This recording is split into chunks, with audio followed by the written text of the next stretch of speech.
This in-task project is for Becoming a Teacher CIEE 2333, Section 1, Cohort 3. Group members consist of Ashton Butler, Clarissa Castillo, Elizabeth Coates, Olivia Holland, Tanner Yannick, and Kayla Johnson.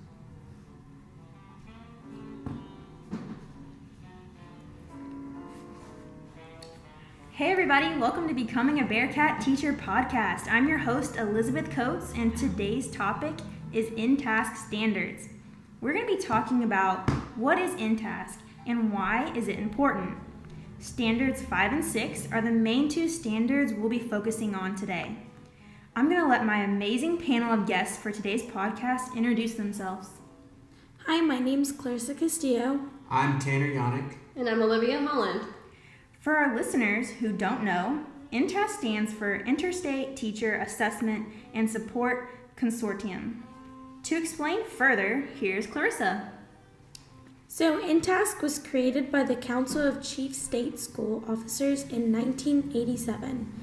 It is used to improve collaboration among states as they assess, induct new educators into the profession of teaching. In-task standards are important because it helps students to develop and deploy techniques that will help them negotiate and thrive in the global economy. In-task standards is one of the critical tasks of teachers. In-task standards underline the importance of building literacy, critical thinking skills, and multifaceted perspective when faced with problem solving. Which ensures that every K-12 student reaches the goal of being ready to enter college or the workforce in today's world. The core standards embrace the new emphasis on how effective teaching leads to improved student achievement because educators are now being held to new levels of accountability. An effective teacher must be able to integrate content knowledge with the specific strengths and needs of students to ensure that all students learn and perform at high levels. Thanks for your input, guys. You have very good points, and I think it can be beneficial to all educators and for education. Moving forward, today we will be going more in depth over Standards 5 and 6. Standard 5 concerns application of content. The teacher should understand how to connect concepts, use different perspectives to engage their learners in critical thinking, creativity, collaborative problem solving related to authentic, local, and global issues. We're now going to open up our telephone lines to our listeners. My question is, why is it important for students to apply content to real-world problems? Okay, caller 1. Hello, this is Ashton Butler. Hey Ashton, where are you calling from? I'm calling from Huntsville, Texas. In my opinion, incorporating the knowledge we gain into the real world is something we each need to do on a daily basis.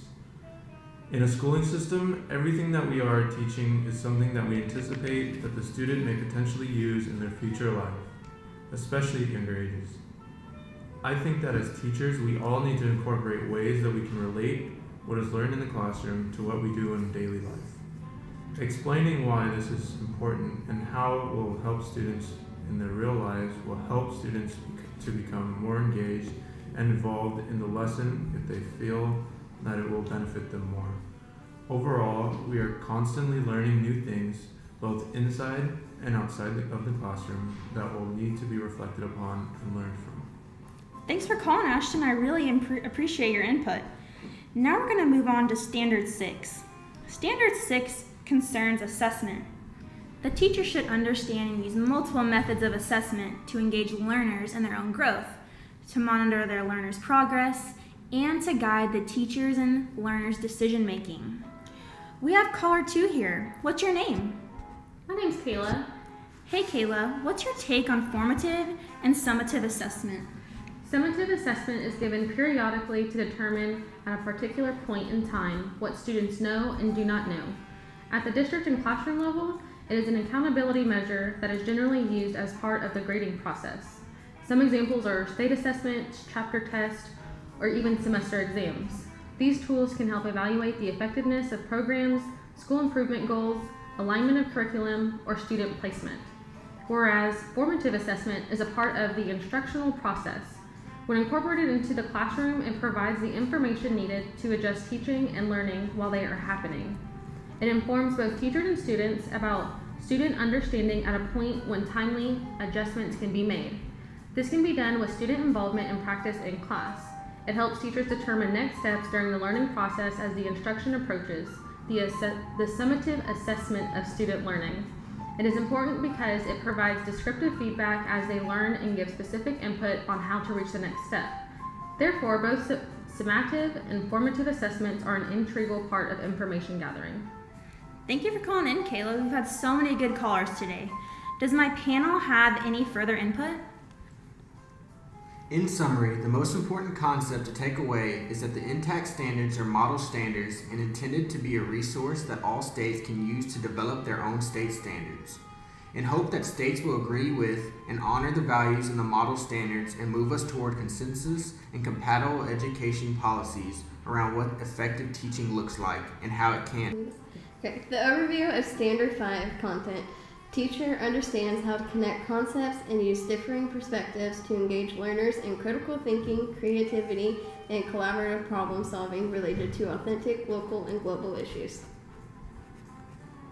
The overview of Standard 6 assessment is teacher understands and uses multiple methods of assessment to engage learners in their own growth, to monitor learner progress, and to guide the teachers and learners' decision making. Thanks for tuning into the Bearcat Teacher Podcast segment over INTAS Standards.